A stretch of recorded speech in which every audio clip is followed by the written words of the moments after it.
tienen que manejar el polígono de Willis. Espero que el dibujo que hicieron, lo que están haciendo, se conecta bastante a esto. Me falta un poquito. Sí. Me falta un poquito. Pregunta de anatomía. No. ¿Dónde nace la parte anterior del polígono de Willis? Arriba, en la ¿Pero qué arteria. arteria la forma? La superior. ¿Aquí? No. ¿Aquí nace? Ahí. ¿Aquí? Sí. ¿Quién da más, quién da menos? Yo me acuerdo Nace que. de la carótida interna. Nah. La carótida interna va a dar origen a toda la red anterior del polígono. ¿Y quién da origen a la red posterior? ¿Esas dos cómo se llaman? Es una colateral de la subclávia. Asciende y sube por los agujeros vertebrales. Agujeros vertebrales, sube la arteria vertebral, como que se llama. ¿Ya? Las arterias vertebrales van a dar origen a la pared o a las ramas posteriores o a la parte posterior del polígono. La carótida interna va a dar origen a la rama anterior. ¿De dónde nace la carótida interna? La carótida común. ¿Y la carótida común de dónde sale? Una sale directamente de la aorta y la otra sale del tronco brachiocefálico arterial derecho. Pero, profe, es necesario, si quiere salvar gente con ACV, tiene que acordarse de él. Tiene que saber el territorio, porque distintos territorios que va a indicar este polígono de Willis van a dar distintas manifestaciones clínicas y usted va a tener que sí estar atento a eso. Las dos vertebrales van a dar origen a la arteria basilar.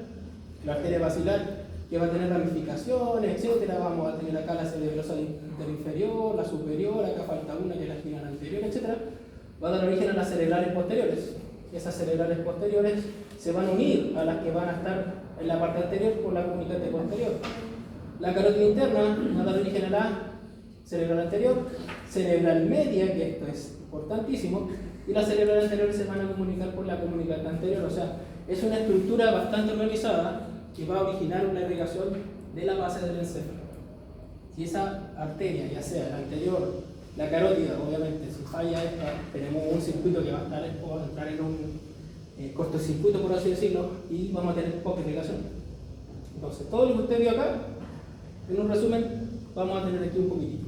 ¿Sí? Entonces, a través de todo este arco arterial o esta estructura arterial, vamos a llegar casi a la totalidad del territorio encefálico. Faltan otras que están dando vueltas por ahí, que son más colaterales, más ramas. Pero este amiguito que está acá, si bien ahora ya no les voy a preguntar, pero tienen que empezar a reconocer su estructura y su función, más adelante van a tener que sí o sí manejar, si quieren ir al hospital a la práctica, cuál es la afección que tiene por cada rama. Para eso van a tener que ustedes tener la información clara. Bueno, eso es lo que estábamos hablando recién, pero lo interesante es esto de acá, si no me equivoco. Vamos a tener un polígono que va a generar un cuadro clínico específico según su rama. Una mianopsia, una afasia, una disfasia, una ataxia, términos que ya estamos empezando a utilizar y que ojalá ustedes puedan empezar a entender esa literatura. Y luego vamos a tener una afección no solamente de la arteria, sino que de las colaterales, que son varias, y así vamos a tener que nosotros empezar a ver cuáles son las arterias que se van a empezar a ir perjudicando. Obviamente, las más grandes, dependiendo de la CBSI, no van a tener quizás tanta complicación, sino que son las ramas más pequeñas, que tienden a obstruirse más rápido. Y, por ejemplo, si el paciente tiene hipertensión, lo más seguro es que este aumento de la tensión de las paredes de la arteria haga que se aparezca un aneurisma. Entonces ahí tenemos también otro tipo de factor de riesgo para una CV hemorrágica. ¿A dónde quiero llegar? A ver. Por ejemplo, la arteria cerebral anterior va a indicar la parte anterior del lóbulo frontal, la cerebral media, parte del lóbulo frontal, parietal y parte del occipital, o sea, si se fijan y sacando conclusiones. ¿Cuál es la que tiene mayor irrigación a nivel cerebral? La cerebral media. ¿Y cuál es la arteria que más se daña en lo base de la cerebral media?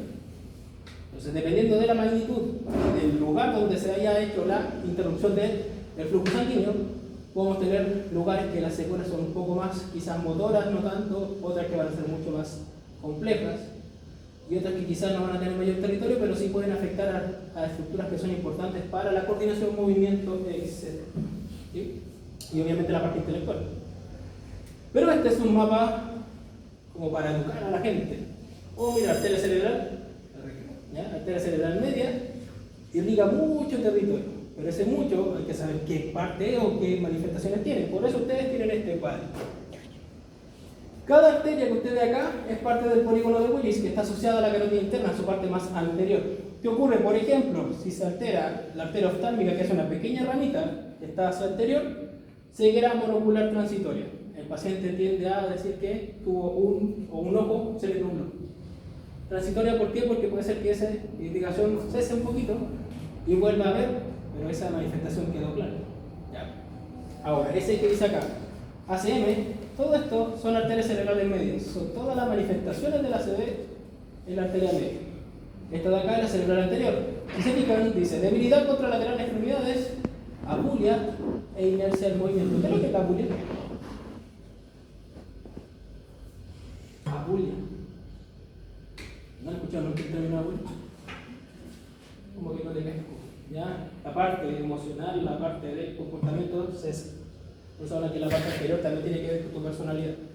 Pero si se fijan, todos los segmentos que tiene la arteria cerebral media van a tener desde la hemiplegia hasta la apraxia hasta la confusión. Por lo tanto, si las manifestaciones clínicas del paciente empiezan con alteraciones motoras, lo más seguro es que las sean las ramas quizás un poquito más grandes. Hemiplegia y hemiparesia. ¿Cuál es la diferencia entre una hemiplegia y una paresia? Que uno está afectado por una extremidad del cuerpo.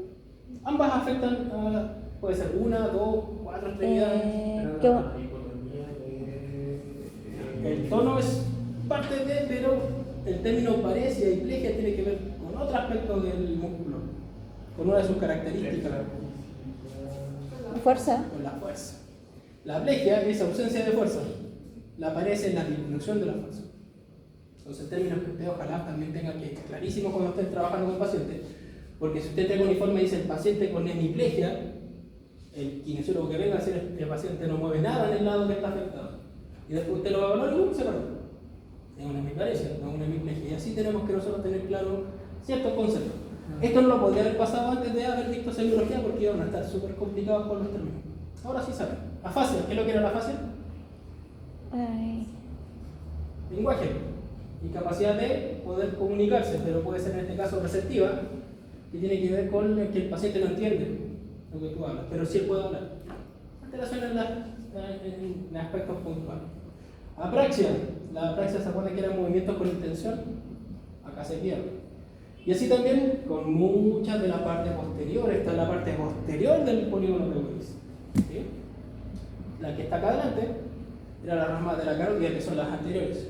La que estaba al final son las manifestaciones que puede tener un paciente a nivel del inicio posterior. Por ejemplo, acá, la arteria cerebral, en este caso anterior inferior, vamos a tener nistagmus, vértigo, náusea, vómito, sordera, etc. Un montón de cosas. El síndrome de Horner, que tiene que ver con un tema a nivel ocular, los movimientos del ojo para estar afectados. El nistagmus, ¿sabe lo que es el nistagmus? El ojo se mueve de manera involuntaria. Eso pasa cuando usted está en la etapa del sueño REM. ¿Saben que usted tiene etapas del sueño? No. Cuando ustedes saben que tienen que preguntar a sus papás o pedirle plata, estar en el sueño REM. Usted lo va a ver, da el ojo y el ojo está moviendo. Ya. Ahí están en el sueño profundo. Si usted ve y abre el ojo y no se está moviendo, no está tan profundo el sueño. No hay que preguntarle ahí todavía. ¿Ya? El sueño no REM es el inicial. El REM, ¿ya? Y no se asuste si está con su pareja al lado y ve que aquello se mueve, o le está pasando, no, está en esa etapa profunda del sueño. ¿Ya? Acá el paciente se le manifiesta de manera casi directa. Ataxia, mucha ataxia porque tiene que ver con arterias que van a ir al cerebelo. El cerebelo controlaba el equilibrio y la ataxia era equilibrio. Por lo tanto, cuando hay una alteración, tenemos complicaciones. Y así van a ustedes manejar toda esta sintomatología para después de el tratamiento. Fisiopato. ¿Quién me explica esta imagen?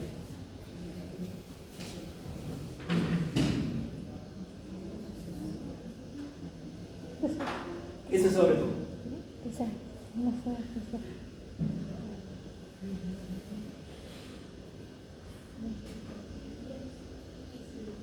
¿Qué será esto? Un mensaje, llega, ¿y qué está haciendo cada una célula con otra? Está comunicando. Estamos generando una sinapsis químico-eléctrica, como usted pueda ir definiendo. Cuando tenemos una ACV, esta sinapsis cambia de alguna manera y tenemos una manifestación que es bastante puntual también en respecto a cómo se va a generar ciertos mecanismos de protección a nivel cerebral. Como el cerebro no es capaz de almacenar energía, por eso tenemos una irrigación bastante profusa a nivel cerebral, el 20% se va directamente al cerebro, vamos a tener nosotros un mecanismo que trata de proteger a las células de alguna manera. ¿Qué ocurre? Cuando se detecta esta baja de irrigación, que puede ser en ese punto que está ahí, ese es el daño que se hizo ahí en el momento, una serie isquémico hemorrágica, las células que están alrededor activan un mecanismo que se denomina de invernación. Tratan de bajar de manera compensatoria su actividad. ¿Para qué? Para no consumir tanta energía y proteger quizás la zona en la que estamos o que está el daño. Concentrar todo, ojalá ahí en la zona que se está alterando. Pero si se fijan, acá no se nota tanto, pero vemos un punto un poco más oscuro, un punto más plomito, que es lo que está alrededor de las células vecinas. Esas son las que entraron en este proceso de invernación. A medida que pasa el tiempo, minutos, horas o días, si esto no se controla, que es el daño inicial, estaba chiquitito acá, empieza a cubrir todo el área donde está provocándose esa falta de irrigación. Entonces el cuerpo, ¿qué trata de hacer? Por así decirlo, baja su actividad para ver si con eso puede sobrevivir un poco más de tiempo, no gastando toda la energía que le queda. Y este proceso de invernación hace que ojalá podamos tener minutos para poder trabajar. Si ya pasan horas, el daño se hizo completamente. ¿Y qué ocurre? Cuando pasa mucho tiempo, estas células liberan mecanismos de excitotoxicidad, empiezan a dañar y morir, se rompen las membranas, se rompen la estructura y empiezan a salir hacia el mundo exterior y empiezan a dañar a las células que están alrededor. Todo eso se produce en horas.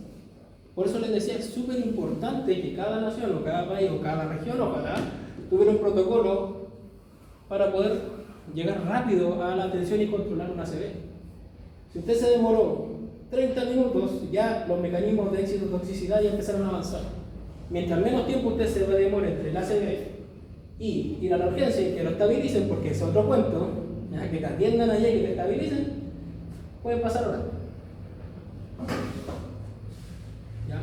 Aunque está protocolizado ahora, según la canción, de que hay que ir a la urgencia, y en la urgencia te van a atender de inmediato.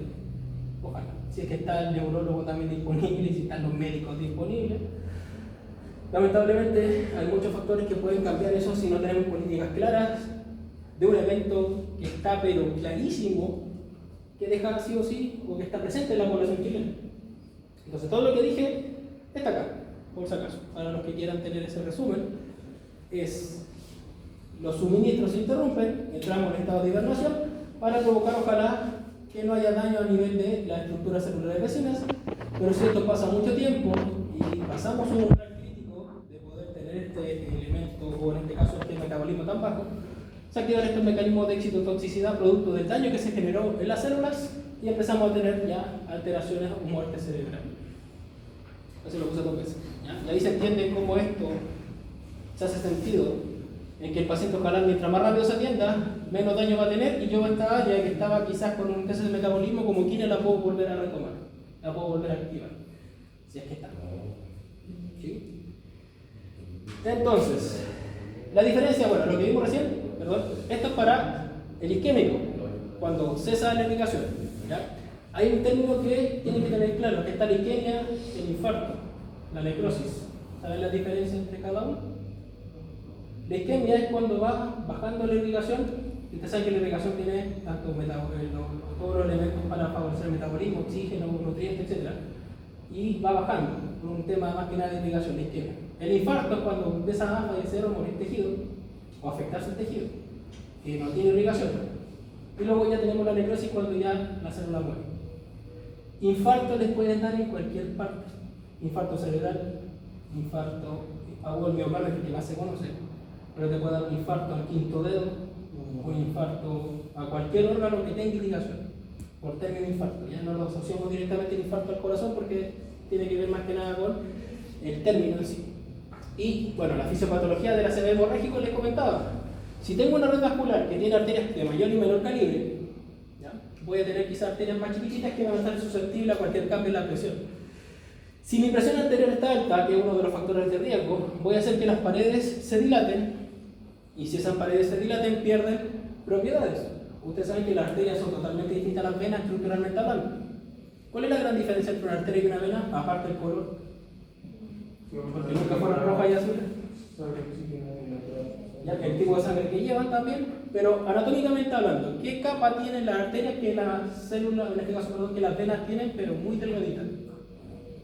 Porque usted saca, le hago un fatality, le saco la aorta, lo más seguro es que la aorta queda ahí en su forma. Pero si tomo y saco la vena ácigos, lo más seguro es que colapse. ¿Cuál es la gran diferencia anatómicamente hablando? Es la pared muscular, la túnica muscular. Las arterias tienen túnicas musculares que les permiten mantener su forma para favorecer la irrigación. Las venas no lo tienen. Por eso ellas se van expandiendo a medida que van avanzando la sangre. Eso provoca que al ser elásticas, ¿qué pasa cuando usted tiene un elástico y empieza a tensar? ¿Qué pasa con las propiedades de ese elástico? Cesan, se pierden. Eso pasa con las arterias también. Una subida de presión se dilata, ya una te puede salvar. Pero si todo el día estás con la presión alta, insisto, factor de riesgo, vamos a poder provocar esto, que es un aneurisma que predispone después a necrosis y a daño, que va a ser cuando usted obviamente se rompe esta manguerita, por así decirlo. Y si rompemos acá porque se dilató tanto que se rompió y se extravasó todo el daño, todas las estructuras que iban a ser ligadas ahí, se pierde la irrigación. Por eso es más mortal. Es tener una pérdida de sangre. La isquemia, la pérdida de sangre es gradual, por eso no es tan mortal como el ácido hemorrágico. El isquémico sí es mucho más prevalente en el tiempo. Entonces, como les comentaba, el isquémico puede nacer de tres formas: un ateroma, un trombo o un émbolo. ¿Alguien se acuerda la diferencia entre los tres?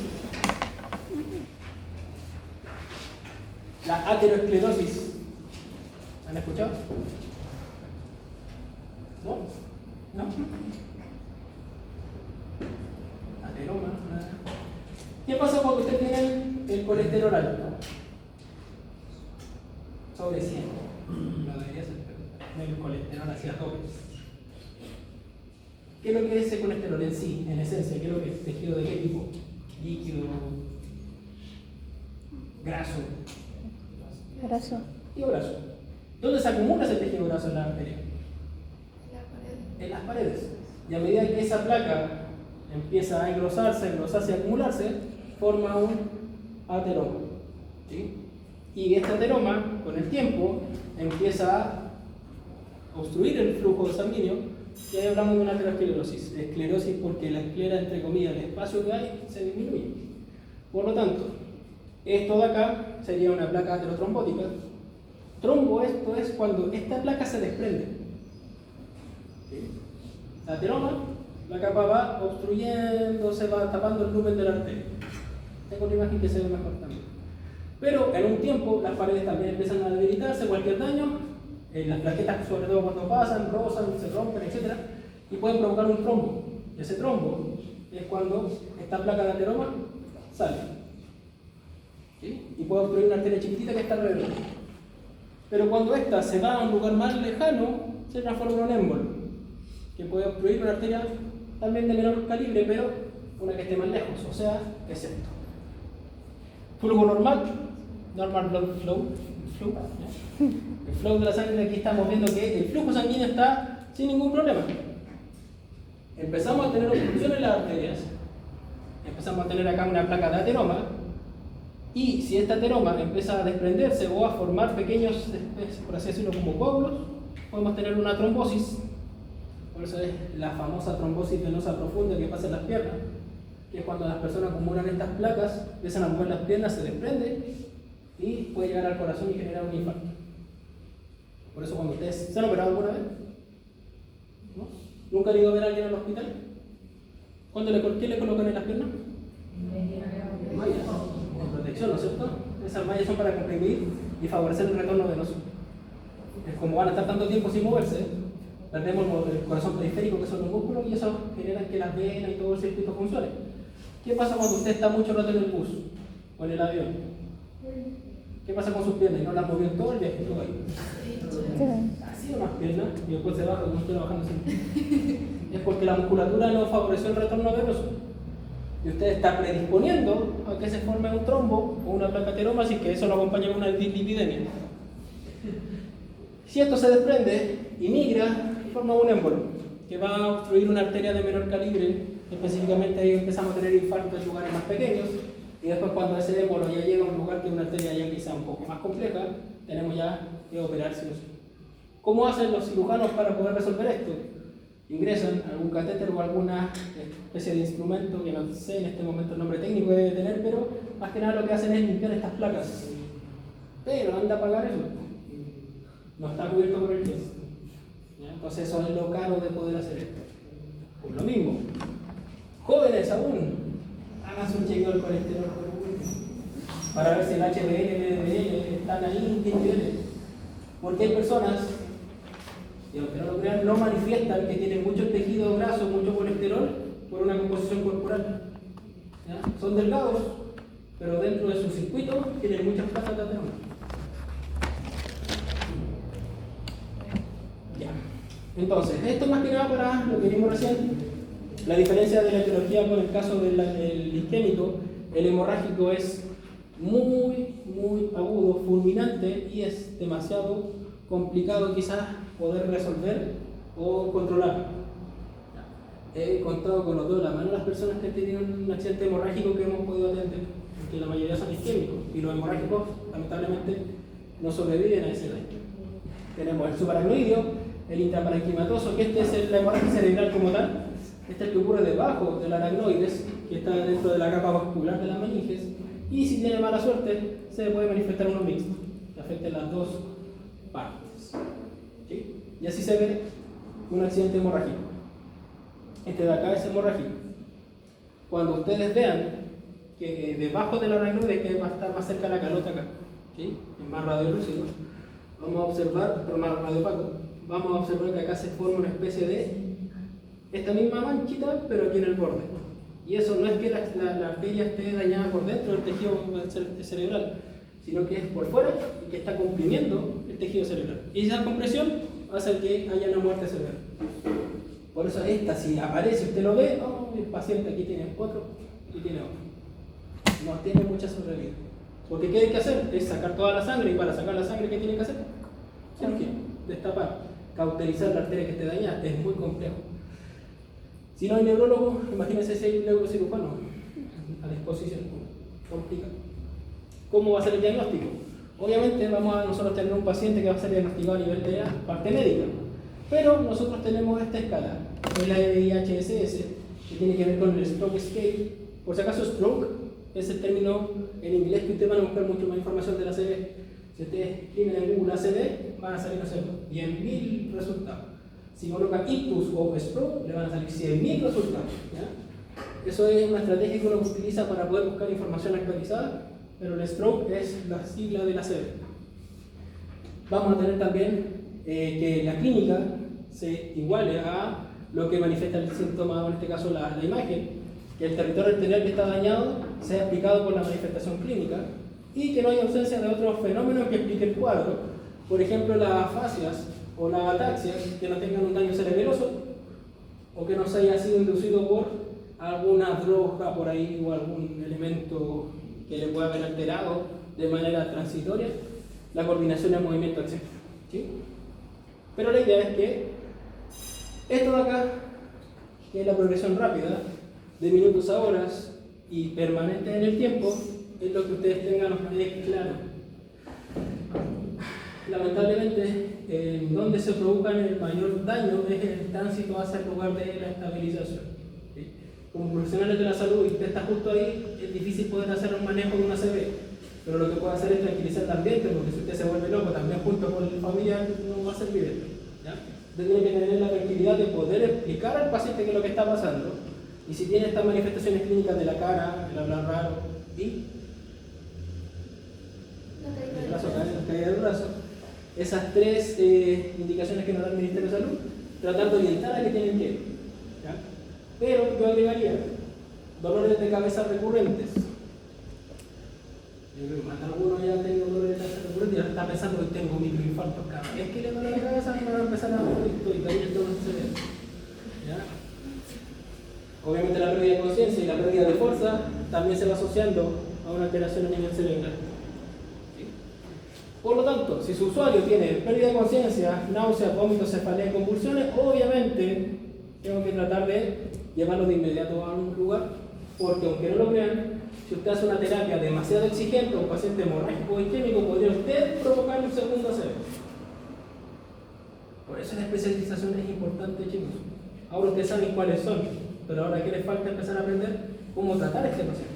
Cómo lo voy a empezar a llevar desde un nivel básico a un nivel alto de funcionalidad sin provocar un segundo ACV. Y está la fineza de todo. ¿Sí?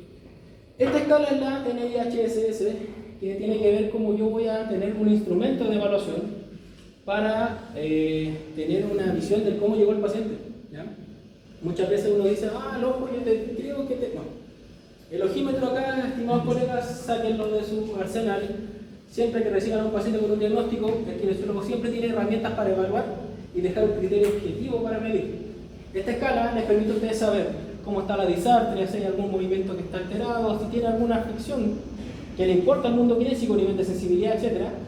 Y esto usted lo evalúa al inicio y al final de su tratamiento. Y así usted le puede mostrar al paciente todo el avance que tuvo. Pero aparte de hacerlo antes y al final, o el momento en que ingrese al final, yo agregaría una en el medio. Siempre hagan una evaluación intermedia. Como recomendación, no es norma. Pero si usted hizo un tratamiento al inicio, ¿cómo sabe que su tratamiento es bueno si esperó hasta el final para saber si hubo resultado? Mejor evaluar a la mitad para saber, ¿sabe qué? Tuve un poco resultado y qué hago ahí, modifico algo para poder mejorar ese tratamiento. ¿Sí? Recuerden que ustedes van a tener pacientes de 10 sesiones, 5 sesiones, 20 sesiones si tiene ISAPRE, no, dependiendo también de la realidad de cada uno. Por eso tenemos que llegar, ojalá, lo más objetivo posible a nuestro tratamiento. ¿Sí? Entonces todo esto ya queda más claro. Alteraciones físicas las tienen claras. La definición entre un isquémico y un hemorrágico y la diferencia también. El territorio arterial, tengo que repasar el polígono de Willis. ¿Sí? Esa queda como una tareita adicional. Y obviamente los tratamientos y cómo esto puede afectar al paciente, cuál es la sintomatología o la signología. ¿Sí? Entonces, esta es una presentación, lo que acabamos de ver es un barrido de lo que es una ACV o lo que maneja el kinesiólogo del stroke.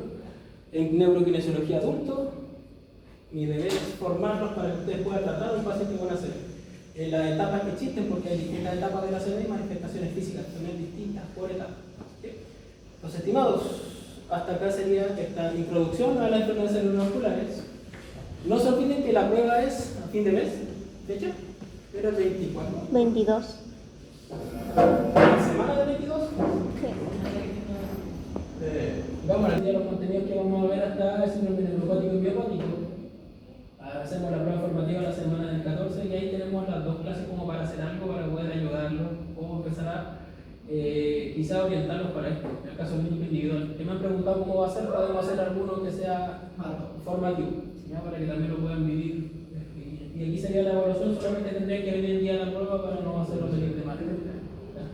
Yo creo que sería más factible hacerlo acá en esta sala que es más tranquila, lo puedo separar más y también pueden decir que están ahí peleándola. El 4 de agosto sería la prueba optativa y en caso de lo mejor la puedo adelantar para que esta prueba optativa no se quede tanto tiempo acá en Arica o se puede ir de vacaciones por un mundo más temprano. Y podemos hacer el caso clínico el día martes y la optativa la puedo hacer durante la misma semana, tratar de un día o el más. ¿Ya? Pero para que también tengan semanitas de vacaciones.